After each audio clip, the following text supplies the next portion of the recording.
It was a rainy Tuesday morning when I found the letter on the kitchen table. Just a few lines, neatly written in his handwriting. I can't do this anymore. I'm sorry. My world shattered in an instant.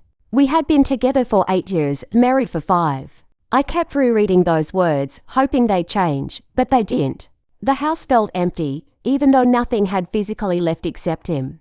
I sat there for hours, staring at the wall, trying to understand how everything could fall apart so quickly. My mind was a storm of questions. What did I do wrong? Could I have prevented this? Was there still a chance to fix it? But deep down, I knew the answer. This wasn't a temporary fight, it was the end. That night, I couldn't sleep. Every sound in the house felt amplified, the ticking of the clock, the creak of the floorboards, the distant hum of cars outside. I kept reaching for his side of the bed, only to find cold sheets. I cried until I had no tears left, then just lay there, staring at the ceiling. My phone buzzed once, a message from a friend asking if I was okay. I wanted to reply, but what could I say? I'm fine would be a lie. I'm falling apart felt too heavy. So I didn't answer. Instead, I got up and walked through the house, touching things we'd bought together. A vase from our first trip, a photo frame from our wedding. Each object was a memory, and every memory was a knife.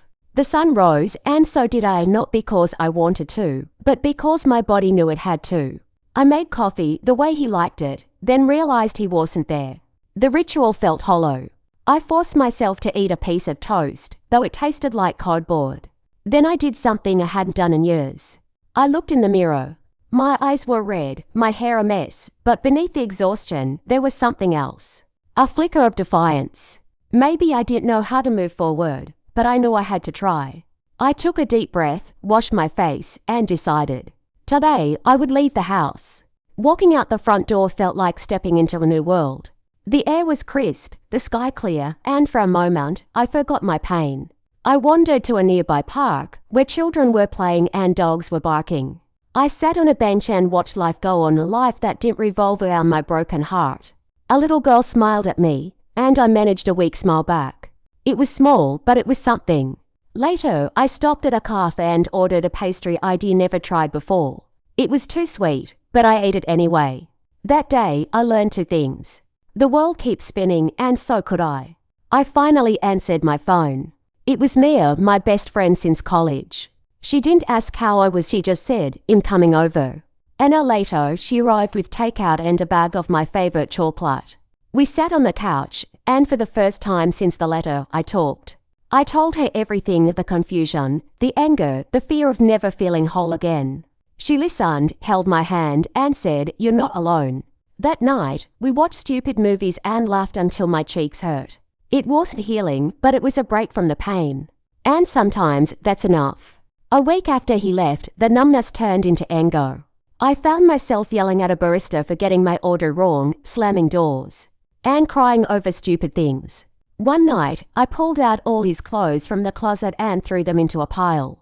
I wanted to burn them, but instead, I packed them into boxes. As I worked, I realized something. Anger wasn't weakness. It was energy. It was the fire I needed to start rebuilding. So I channeled it into cleaning, into writing, into long runs that left me breathless but clear-headed. I bought a notebook, a plain, black, nothing special. At first, I just scribbled nonsense. I hate this, why me, I don't know what to do. But slowly, the words turned into stories. I wrote about our first date, the fights we had, the moments I'd forgotten. I wrote about my dreams, the ones I'd put aside. And then, something shifted. I started writing not about him, but about me. Who was I without him? What did I want? The pages became a safe space, a place where I could be honest without fear. Writing didn't fix everything, but it gave me a voice. I created a schedule, not because I wanted to, but because chaos was killing me. Wake up at 7. Exercise for 20 minutes. Make breakfast. WRIT for 15 minutes. It felt robotic at first, but soon those small tasks became anchors. I joined a yoga class where no one knew my story. I started walking to work instead of taking the bus. One morning, I even sang along to the radio. It was awkward, off-key, but it made me laugh. Slowly, I was reclaiming my life, one mundane habit at a time. It happened on a Thursday. I was in the grocery store, reaching for a jar of pasta sauce, when I caught myself humming. Not a sad tune, but a silly one from a commercial ID scene. I stopped, surprised. When was the last time ID hummed? I couldn't remember. I put the sauce in my basket and kept walking, but that tiny moment stayed with me. It wasn't happiness, not yet. But it was a crack in the darkness, a glimpse of light. Maybe, just maybe, I could be okay. He called. Just once. Can we talk? His voice was soft, familiar. For a second, I almost said yes. But then I remembered the letter, the nights alone, the person ID become since he left. No, I said. It was the hardest word ID ever spoken, but also the most liberating. I didn't owe him an explanation. I didn't owe anyone anything except myself. That no wasn't just for him, it was for every time ID ignored my own needs. It was the beginning of putting myself first. At yoga, I met Lena. She wasn't like my other friends. She was older, wiser, and had a quiet strength that drew me in. We started chatting after class, and before long, we were meeting for tea. Lena never pried, never offered unsolicited advice. Instead, she listened, really listened, and shared bits of her own story when it felt right. She'd been through a divorce 2 years ago, and her words weren't clicks like time heals all wounds. Instead, she said things like, some days will be harder than others, and that's okay. Or you don't have to be over it by any deadline. Her presence was a gentle reminder that healing isn't linear. Through her, I learned that vulnerability isn't weakness, it's courage. And sometimes, the right person enters your life just when you need them most. 6 months after that rainy Tuesday, I stood on a beach at sunrise. The sand was cool under my bare feet, the air salty and fresh. I debooked this trip on impulse, a weekend alone, just to see if I could. And here I was, watching the sky turn from deep purple to golden pink. And for the first time in a long while, I felt peaceful. Not happy, not sad, just present. I closed my eyes and took a deep breath. The wind carried away the last remnants of my old story, and in its place, I felt something new. Possibility. I wasn't the same person I'd been before the letter. I was stronger, kinder to myself, and more aware of what I deserved. This wasn't an ending, it was a beginning. And as the sun rose higher, I whispered to myself, I'm ready. 3 months after my beach trip, an email landed in my inbox. A job offer from a company I'd admired for years. It wasn't just a promotion, it was a complete shift in direction. One that required relocating to another city. My first reaction was panic. Move? Alone? After everything? But then I remembered the sunrise on the beach, the feeling of possibility. This wasn't a coincidence. It was a chance to write a new chapter, literally. I spent days weighing the pros and cons, talking it through with Mia and Lena. What's the worst that could happen? Lena asked calmly. You try, and if it doesn't work, you pivot again. But what if it does work? Her words echoed in my mind. For the first time in years, fear was my only compass. Curiosity was there too. The day I signed the contract, I felt a mix of terror and exhilaration. I wasn't running away from my past, I was stepping into a future I'd never imagined. And as I began packing my things, I realized something. I wasn't leaving behind a broken version of myself. I was taking her with me, stronger, wiser, and ready for what came next. The move was chaotic, boxes everywhere, unfamiliar streets, and the constant hum of a city that didn't know my name. On my first morning in the new apartment, I woke up disoriented, heart pounding. Where am I? Then I remembered. This was my choice. My adventure. I forced myself out the door. The coffee shop down the street became my sanctuary, a place to sit with my journal, sip espresso, and watch the rhythm of this new life. People rushed by, talking on phones, laughing with friends, lost in their own worlds. I wasn't one of them yet, but I could be.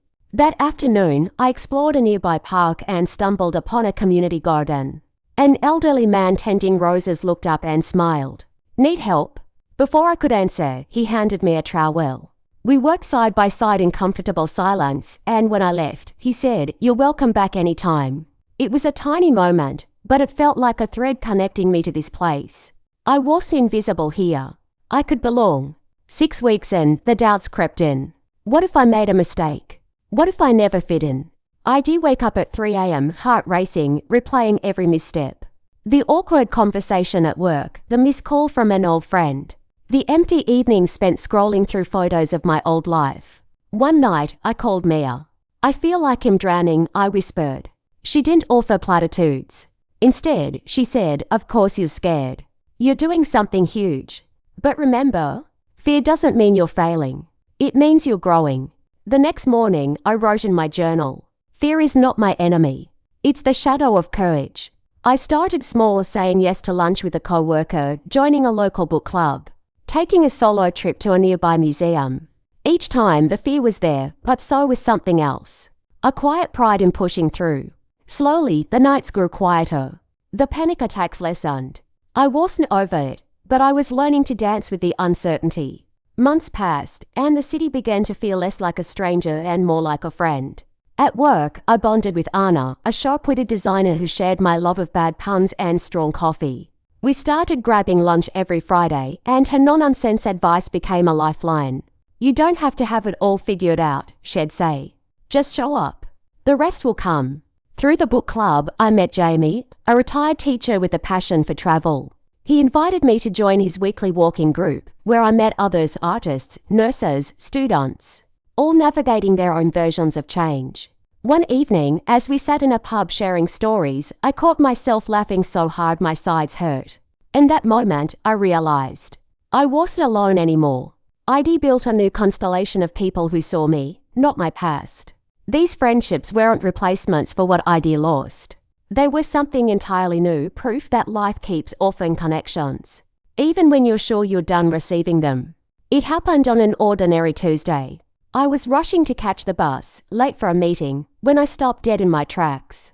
A magnolia tree bloomed beside the sidewalk, its white flowers glowing in the afternoon sun. I'd passed it 100 times, but today I saw it. I took a deep breath and let myself linger. The scent was sweet, the petals soft against my fingertips. A man walking by nodded, and I smiled back, not out of politeness, but because I felt it. In that moment, the city wasn't just my address. It was my home. Later, as I sat in my favorite cough, I opened my journal to a fresh page. "I am here," I wrote, "and I am enough." The words felt simple, almost silly, but they were true. I wasn't the same person who had left her old life behind. I was someone who had learned to hold pain and joy in the same hands. Someone who had discovered that home isn't always a place, sometimes it's the courage to stay. As I closed the journal, I knew this wasn't the end of my story. It was just another beginning.